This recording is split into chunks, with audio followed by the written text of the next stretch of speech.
হোক, মুরগিটা এখানে আমি ভালো করে আগে মাখিয়ে নিচ্ছি। আর এই মুরগিটা চিকেন ফ্রাইটা খাওয়ার জন্য আমি একটু ফ্রাইড রাইস করব। ফ্রাইড রাইসটা করব পেঁপে, গাজর আর হচ্ছে বরবটি দিয়ে। আর এটা হচ্ছে এগ ফ্রাইড রাইস, সেই জন্য এখানে অনেকটা ডিম ব্যবহার করা হবে। তো আমার চিকেন ফ্রাইটা রেডি করা শেষ। সেটাকে এখন ফ্রিজে রেখে দিয়ে আমি ফ্রাইড রাইসের জন্য যে যে সবজিগুলো প্রয়োজন সেগুলো এখন রেডি করব। তো যাক, ফাঁকিবাজি রান্নার সাথে আজকে থাকুন।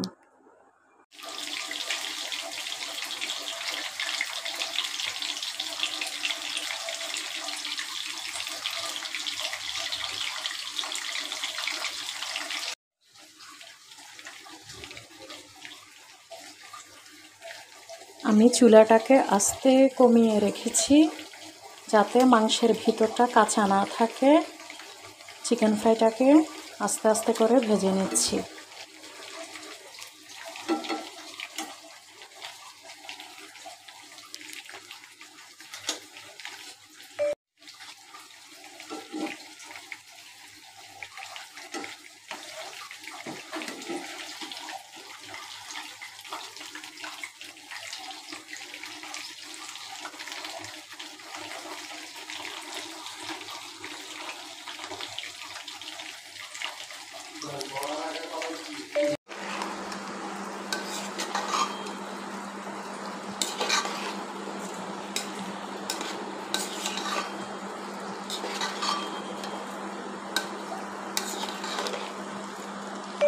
এটা হচ্ছে আজকে আমার ফাঁকিবাজি রান্না এবং অলসতার রান্না।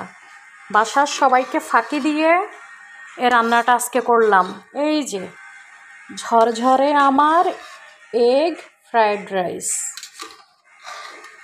শর্টকাট। একেবারে আলসেমি লাগছিল, ভাল লাগছিল না অন্য কিছু রান্নাবান্না করতে, এই জন্য এই ফাঁকিবাজি রান্নাগুলো আজকে করে নিলাম।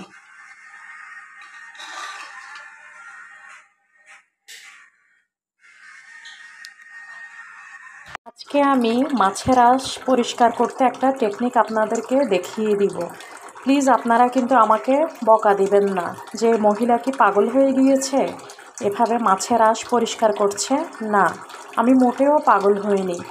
ছোট মাছটাকে যখন আমরা একটু নরম, বাইলা মাছ বা বেলে মাছ যেটাই বলি না কেন, এই মাছগুলোকে যখন আমরা বটি দিয়ে এটার আঁশ ফেলতে যাই, মাছটা তখন অনেক নরম হয়ে যায়। আমরা এই মাছটার আঁশটাকে এমনভাবে ফেলবো যাতে মাছটা নরম না হয়ে যায়। আপনাদেরকে আমি দেখিয়ে দিচ্ছি কিভাবে ছোট মাছের আঁশটা ফেলবেন। এই যে এটা হচ্ছে সবজি কাটার মেশিন, এটা দিয়ে এখন আমি এই মাছটার আঁশটা এভাবে ফেলে নেব। দেখেন কত সুন্দরে উঠে আসছে। যেহেতু এই মাছের মাথাটা অনেক শক্ত, সে কারণে এইটাতেও আঁশটা এভাবে লেগে থাকে। এই যে দেখেন কত সুন্দরে উঠে যাচ্ছে। এটা আমরা বটি দিয়ে করতে গেলে মাছটা দেখা যায় আরও নরম হয়ে যায়, কিন্তু এই জিনিসটা যেহেতু একেবারেই মসৃণ, এটা দিয়ে করলে কিন্তু মাছটা নরমও হয় না। খুব সুন্দরে দেখেন আঁশগুলো উঠে আসছে। এই যে মাছের চামড়াটাও নরম হয়ে যায়নি, মাছটা একেবারেই শক্ত।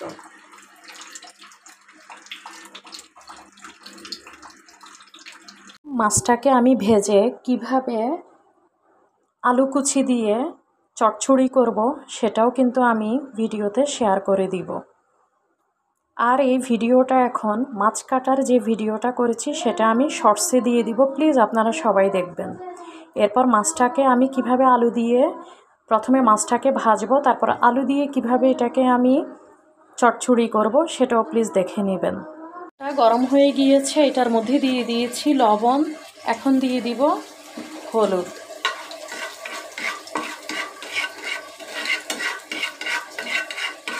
এভাবে মাছটা ভাজলে আমার কাছে কেন জানি মনে হয় মাছটা ভাজাটা বেশ সুন্দর হয়। এজন্য আমি সবসময় যে কোনো মাছে চাল দিয়ে ভাজার আগে হলুদ দিয়ে মাখাই না, এভাবে করে ভেজে নিই। এখন আমি বেলে মাছটাকে এই তেলের উপরে সুন্দর করে ভেজে নেব।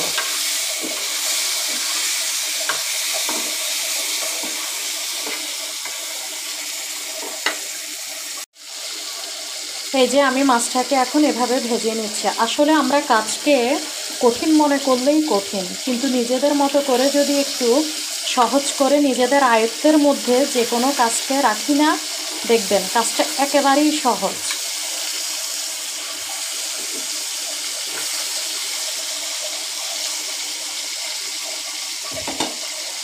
বেলে মাছটা দেখা যায় অনেক সময় না ভেজেও রান্না করা যায়, কিন্তু আমি বেশিরভাগ বেলে মাছটা আনলে এভাবে লাল লাল করে আগে ভেজে নিই, তারপর টমেটো দিয়ে এটাকে চচ্চড়ি করব।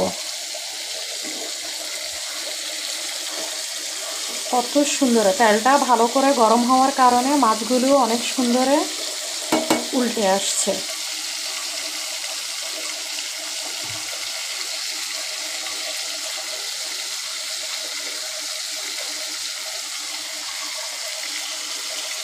যে তেলটাতে মাছ ভেজে নিয়েছি সেটাতে এখন বেলে মাছটা যেহেতু ভুনা করব, আগে আলুটাকে ভালো করে ভেজে নিব তেলের উপরে, আলু আর পেঁয়াজটাকে, তারপর একটু আদা বাটা, রসুন বাটা, জিরা বাটা দিব, এরপর অন্যান্য মশলাগুলো। কিন্তু বেলে মাছটা রান্না করার আগে আলুটাকে একটু লাল লাল করে ভেজে নিচ্ছি, তাহলে দেখা যায় মাছটার থেকে যে সুন্দর একটা স্মেল আসছে আলুটা থেকেও কিন্তু আসে। কাঁচা কাঁচা আলুটা দিব না, আলুটাকে ভেজে তারপর বেলে মাছে দিব।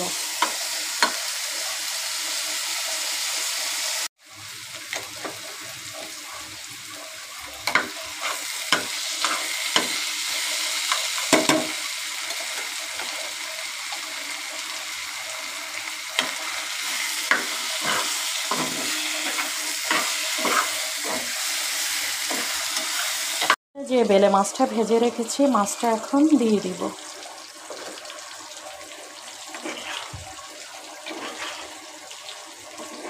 পুরো মাছটাকে আলু দিয়ে এখন ঢেকে দিব।